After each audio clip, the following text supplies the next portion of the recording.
അലൈക്കും വറഹ്മത്തുള്ളാഹി വബറകാതുഹു. നിങ്ങളോട് അസൂയുള്ള ആളുകളെ തിരിച്ചറിയാനുള്ള ഒരു 5 വഴികൾ.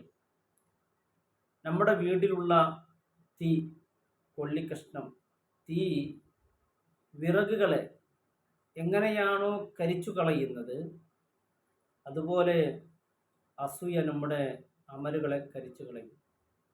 നാം വലിയ ഹജ്ജ് ചെയ്തവരാണ്, ഉംറ ചെയ്തവരാണ്, ഒരുപാട് നിസ്കാരങ്ങളും തഹജ്ജുദും ഒരുപാട് സ്വതക്ക ദാനധർമ്മങ്ങളൊന്നും ചെയ്തിട്ട് കാര്യം ഉണ്ടാവില്ല. നാം മറ്റുള്ളവരോട് അസൂയ കാണിക്കുകയാണെങ്കിൽ നമ്മുടെ എല്ലാ അമലുകളും തകർന്ന് തരിപ്പനമായി പോകും. നാളെ അള്ളാഹുവിൻ്റെ മുമ്പിൽ നിഷ്ഫലമായി പോകും.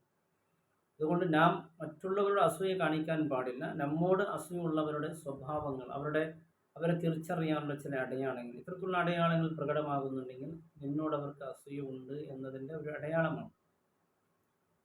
അതിൽ ഒന്ന് ഏറ്റവും പ്രധാനപ്പെട്ടതാണ്, അതായത് മുഖപ്രസന്നത ഇല്ലാതിരിക്കുക. മുഖപ്രസന്നത എന്ന് പറയുന്നത്, പ്രിയമുള്ള ഒരു ഉദാഹരണക്ക്, ഒരു ഭാര്യ ഭർത്താക്കന്മാർ, ഒരാൾ പറയാണ്, ഭാര്യ ഭർത്താക്കന്മാർ ഒരടുത്ത തൊട്ടടുത്ത അയൽവാസിയായ വീട്ടിലുള്ളവർ നല്ല സ്നേഹത്തിലാണ്.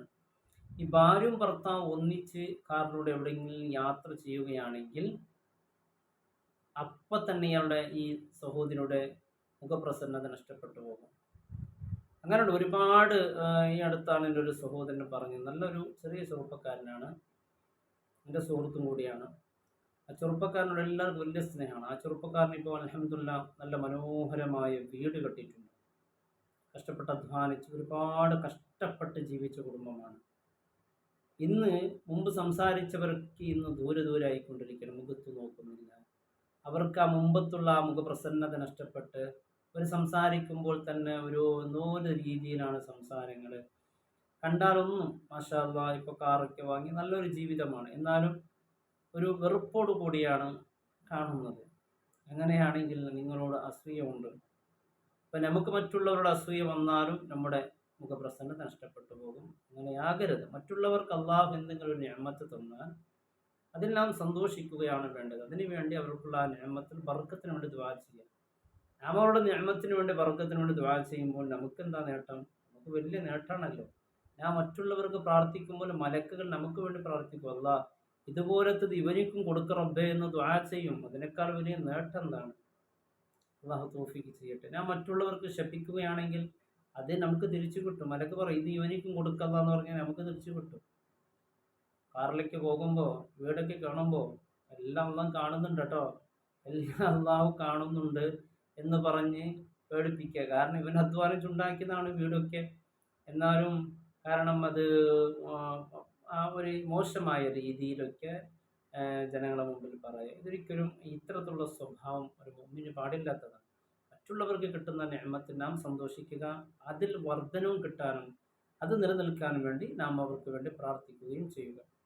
ഒന്നതാണ് നമ്മുടെ മുഖപ്രസന്നത നഷ്ടപ്പെട്ടു പോയാൽ, മുഖപ്രസന്നത നഷ്ടപ്പെടുന്നുണ്ടോ നമ്മുടെ കുടുംബത്തിൽപ്പെട്ടവർ അല്ലെങ്കിൽ നമ്മുടെ അയൽവാസികൾ, അയാൾക്ക് നിങ്ങളോട് കാര്യമായ അസൂയ ഉണ്ട് എന്നുള്ളതാണ്. രണ്ടാമത്തെ ഒരു കാരണം എന്ന് പറയുന്നത് കുറവുകൾ കണ്ടുപിടിക്കാം. ഒരുപാട് നന്മകൾ ചെയ്തിട്ടുണ്ടാകും, നല്ല കാര്യങ്ങൾ ചെയ്തിട്ടുണ്ടാകും, അതിലേക്ക് ഒന്നും നോട്ടുണ്ടാവില്ല. നീ ചെയ്യുന്ന കുറവുകൾ എവിടെയുണ്ടോ അതിങ്ങനെ കണ്ടുപിടിച്ചുകൊണ്ട് അതിങ്ങനെ പ്രചരിപ്പിക്കുക. അങ്ങനെ ഉണ്ടല്ലോ, ഒരാളെ പരിചയം, അയാളാ മറ്റാളാ അങ്ങനെ പറയുന്നുണ്ടല്ലോ. സുഹൃത്തുക്കളൊക്കെ നീ എന്തെങ്കിലും ഒരു കാര്യം ചെയ്താൽ നിന്റെ നല്ല നീ ചിലപ്പോൾ ഒരു നല്ല ഒരു ദീനിയായ പ്രവർത്തനം തുടങ്ങിയെന്ന് വിചാരിക്കുക. നല്ല ഒരു കാര്യങ്ങളൊക്കെ ഒരു യൂട്യൂബിലൂടെയോ അല്ല മറ്റ് ഏതെങ്കിലും സോഷ്യൽ മീഡിയയിൽ പ്രചരിപ്പിക്കുന്നതായിരിക്കും. നീ നല്ല കാര്യങ്ങൾ അതിൽ ചെയ്തിട്ടുണ്ടാകും. ചിലപ്പോൾ എന്തെങ്കിലും ഒരു വീഡിയോസിൽ എന്തെങ്കിലും ഒരു തെറ്റുകളോ എന്തെങ്കിലും ഒന്ന് അത് മറ്റുള്ളവർക്ക് പ്രചരിപ്പിക്കുന്നതിൽ അവൻ മുൻപന്തിയിലുണ്ടാകും. അവൻ വലിയ അസൂയുണ്ട് നിന്നോട് എന്നാണ്. അതുകൊണ്ട് നീ തകരാനും ഒരിക്കലും പോകരുത്. നിന്നെ തളർത്താൻ വേണ്ടിയാണ് അവർ ചെയ്യുന്നത്. അത് അസൂയയുടെ അടയാളമാണ്.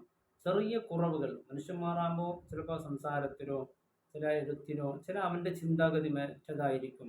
അത്തരത്തിലുള്ള കാര്യങ്ങൾ വരുമ്പോൾ അല്ലെങ്കിൽ മറ്റെന്തെങ്കിലും പ്രവർത്തനത്തിൽ കുറവുകൾ, മനുഷ്യരല്ലേ, മനുഷ്യരാകുമ്പോൾ തെറ്റുകൾ സ്വാഭാവികമാണ്, വന്നു പോകും. അതുകൊണ്ട് അള്ളാഹു ഗഫൂറും ഗഫാറും, അള്ളാഹു എല്ലാം പൊരുത്തു തരട്ടെ. അപ്പം അത്തരത്തിലുള്ള കാര്യങ്ങൾ തൊട്ട് എല്ലാത്തിനും തെറ്റുകൾ കണ്ടുപിടിക്കാൻ തുടങ്ങിയാൽ നീ ഇരുന്നതും നീ നടക്കുന്നതും നീ എല്ലാം അവർക്ക് തെറ്റായി കാണും. അത്തരത്തിലുള്ള ആളുകൾ അപകടമാണ്. അവർ അസൂയ എന്ത് സംഭവിക്കുന്നു? ഒരു കണ്ണീരിലേക്ക് എത്തുന്നു. പിന്നെ അസൂയ കൊണ്ട് സഹിക്കാൻ കഴിയാതെ പിന്നെ അവസാനം സിഹിർ വരെ ചെയ്യുന്നു. അള്ളാഹു കാക്കട്ടെ. അതുകൊണ്ടാണ് ഹസദ് സാഹിര്യങ്ങളുള്ള സിഹിറിനെ തൊട്ട് അള്ളാഹു നമ്മെ നമ്മുടെ കുടുംബങ്ങളെല്ലാവരെയും അള്ളാഹു കാത്തുരക്ഷിക്കട്ടെ. അപ്പോൾ കുറവുകൾ കണ്ടുപിടിക്കുന്നവരെ കാണുകയാണെങ്കിൽ, പിന്നെ മൂന്നാമത്തൊരു കാര്യം, ഒരു സ്വതക്ക പോലും, ഒരു ചെറിയ സ്വതക്ക പോലും ചെയ്യാത്തവരാണ് ഈ അസൂയ ആൾക്കാർ. കാരണം അവർക്ക് അവരുടെ സ്വതക്ക കൊണ്ട് മറ്റുള്ളവർ നന്നായി പോകണ്ട എന്നാണ്. ഒരു സ്വതക്ക പോലും അവരെ കൊണ്ട് ചെയ്യൂല. മറ്റുള്ളവർ ചെയ്യുന്നെങ്കിൽ പറയും അവനിക്ക് എന്തിൻ്റെ കുറവാ, അവനിക്ക് മറ്റവിടെ നിന്ന് കിട്ടുന്നുണ്ട്, ഇവിടെ നിന്ന് കിട്ടുന്നുണ്ട്, അവരെ സഹായിക്കുന്നു, നമ്മുടെ സഹായത്തിൻ്റെ ആവശ്യമില്ല. വെറുതെ പറഞ്ഞ് പണം ഉണ്ടാക്കുന്ന പാവപ്പെട്ട ഒരു പെൺകുട്ടിയുടെ കല്യാണമായിരിക്കും, ഒരു വീട് പൊളിഞ്ഞു വീണതായിരിക്കും. ഇങ്ങനെയുള്ളൊരു സാഹചര്യത്തിലൊക്കെ ആ കുടുംബത്തിന് എന്തെങ്കിലും ഒന്ന് കിട്ടുന്നുണ്ടെങ്കിൽ അത് തടയാൻ വേണ്ടി എന്ത് സാധിക്കുന്നു അതൊക്കെ ചെയ്യുക. ഇവനായി ഒരു സ്വതക്കം കൊടുക്കൂല. കാരണം ഇവൻ്റെ സ്വതക്ക് കൊടുക്കാൻ ഇവനിക്ക് തോന്നുന്നു എൻ്റെ ഈ സ്വതക്ക് കൊണ്ട് ഇവൻ നന്നായി പോകണ്ട എന്ന് തോന്നിയത് കൊണ്ടാണെന്നറിയില്ല. ഏതാവട്ടെ, ഒരു ചെറിയ സ്വതക്ക പോലും കൊടുക്കാൻ ഒരാൾക്ക് സാധ്യമല്ലേ? അത് അസൂയയുടെ അടയാളം.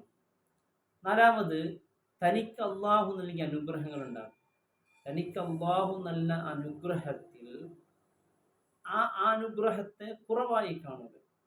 കാരണം എനിക്ക് എന്താ ഉള്ളത്, അപ്പുറത്തെ വീട് നോക്ക്, അപ്പുറത്തവൻ്റെ കാറ് നോക്ക്, അപ്പുറത്തവനക്ക് അള്ളാഹു കൊടുത്ത അനുഗ്രഹങ്ങൾ നോക്ക്. ഇങ്ങനെയാണ് തനിക്ക് അള്ളാഹു തന്ന അനുഗ്രഹത്തെക്കുറിച്ച് കുറവായി കാണുന്നത് അസൂയാളുകളുടെ അടയാളമാണ്. മറ്റുള്ളവരെ, നമ്മളെക്കാൾ മുകളിലുള്ളവരെ നോക്കി പ്രിയമുള്ളവരെ പല നാടുകളിലേക്കൊക്കെ പോകണം. ഓരോരോ നാടുകളിലുണ്ടല്ലോ തിന്നാൻ പോലും വകയില്ലാതെ, ഒരു നേരത്തെ ഭക്ഷണം പോലും കഴിക്കാൻ സാധ്യമല്ലാത്ത എത്ര പേരുകൾ കഷ്ടപ്പെടുന്നുണ്ട്. അള്ളാഹു റബ്ബ് സുബ്ഹാനഹു വ തആല ഇത്രയെങ്കിലും നമുക്ക് അനുഗ്രഹം നൽകിയല്ലോ, അതിനുവേണ്ടി അള്ളാഹുവിനെ സ്തുതിക്കുക. അൽഹംദുലില്ലാഹ്. അള്ളാഹു തന്ന അനുഗ്രഹത്തെ അള്ളാഹു നിലനിർത്തട്ടെ. ഇനിയും അള്ളാഹു ഒരുപാട് അനുഗ്രഹങ്ങൾ നൽകി അള്ളാഹു അനുഗ്രഹിക്കട്ടെ. അതിനുവേണ്ടി ദുആ ചെയ്യുകയാണ് വേണ്ടത്. മറ്റുള്ളവരെ മുകളിലേക്കല്ല റസൂൽ പറഞ്ഞത്, താഴെയുള്ള ആളുകളിലേക്ക് നോക്കണം.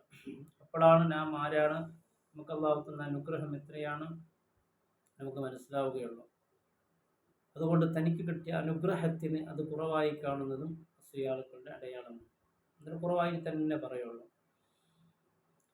അഞ്ചാമത്, സലാം പറയാൻ മടിക്കുന്നവർ. അവർ ആരെ കണ്ടാണ് സലാം പറയും? ഇങ്ങോട്ട് പറയാൻ ആഗ്രഹിക്കും, ഇങ്ങോട്ട് പറയും ഞാനല്ലേ വലിയ ആള്, എനിക്കല്ല അവന് സലാം പറയേണ്ടത്. ആ രീതിയിലുള്ള സ്വഭാവക്കാർ. കാരണം സലാം പറഞ്ഞാൽ എന്നൊരു രക്ഷയുടെ വാക്കാണ്, അവനെ രക്ഷപ്പെട്ടു പോകണ്ടെന്നറിയില്ല. അപ്പോൾ സലാം പറയാൻ മടി കാണിക്കുന്നവർ, അത്തരത്തിലുള്ള ആളുകൾ പോലും അസൂയാളുക്കളുടെ അടയാളമായി. എൻ്റെ പ്രിയപ്പെട്ടവരെ, ഇത്ര ആളുകളെ നാം ശ്രദ്ധിക്കുകയും നാം ഇത്രക്കാരാവാതിരിക്കുകയും ചെയ്യണം. ഏറ്റവും തവാദുള്ളവൻ ആദ്യം സലാം പറയുന്നവനാണ്. അഹങ്കാരി എപ്പോഴും സലാം പറയുള്ളൂ. ഏറ്റവും തവാദു, അഹങ്കാരമില്ലാത്തവൻ ആദ്യം സലാം പറയും. സലാം കൊണ്ടാണ് മിണ്ടേണ്ടതല്ലേ? അപ്പോൾ ഇത്തരത്തിലുള്ള കാര്യങ്ങൾ നമ്മുടെ അമലുകളെ നശിപ്പിച്ച് കളയും. നാം ആരോടും അസൂയ വെച്ചതുകൊണ്ട് നമുക്ക് ഓട്ടമല്ലാതെ ഒരു നേട്ടവും കിട്ടുകയില്ല. മറ്റുള്ളവർക്ക് അല്ലാഹു നൽകിയ അനുഗ്രഹത്തിൽ നാം സന്തോഷിക്കുകയും അതിനുവേണ്ടി പ്രാർത്ഥിക്കുകയും ചെയ്യുക. അള്ളാഹു നമുക്കതുപോലത്തെ അനുഗ്രഹങ്ങൾ നൽകും. അള്ളാഹുവിൻ്റെ സ്വാലിഹീങ്ങൾ മുത്തഖീങ്ങൾ അള്ളാഹു ഉൾപ്പെടുത്തട്ടെ. അസ്സലാമു അലൈക്കും വറഹ്മത്തുള്ളാഹി